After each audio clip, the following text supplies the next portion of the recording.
Hi, my name's Tim Chrisman with the Foundation for the Future. And if you're new to our site or haven't heard of us, we're a nonprofit advocacy and education group dedicated to getting federal investment for space infrastructure. For 2021, our primary push is the Space Act of 21. This is a proposal to create a federally chartered infrastructure investment corporation modeled off of ComSat that was created for telecommunications investment by Congress, and also a hybrid of the Tennessee Valley Authority, first authorized in the Great Depression, and DARPA, the Defense Advanced Research Projects Institute, that was done after Sputnik. So every Tuesday, we have started talking about the efforts that we're doing here at the Foundation and the news of the week and how that relates to our ultimate goal of making space boring. So last week, the Senate passed the NASA fiscal year 21 authorization bill. This is a fairly routine bill. The reason we're talking about it today is mainly because it has no hope of passing the House before the new Congress sits in January. So the Senate passed it a few days ago. It's sitting in the House, and it will essentially die when new Congress shows up, so it will have to be reintroduced. And this is good, in part because that means there's another chance for a lot of these ideas that are in the bill to see the light of day, and because the coalition that passed this bill was broad, with half the sponsors being Republicans, half Democrat, keeping the dream of space a bipartisan initiative.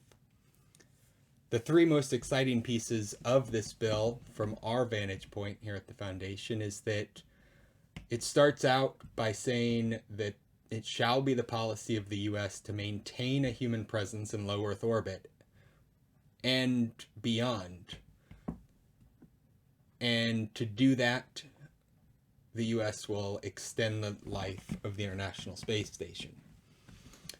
We think the ISS is a good start and should be expanded upon, but at the end of the day, the ISS is not enough. We like that this bill essentially preserves a monument to the first 20 years of continuous human habitation in space. If anything, we should commit to preserving it indefinitely as a pseudo-national monument. The second section that we particularly like is section 211. And the short version of this is that the U.S. must increase its commercial development in LEO. And to do that, there's a number of tools that the Act discusses.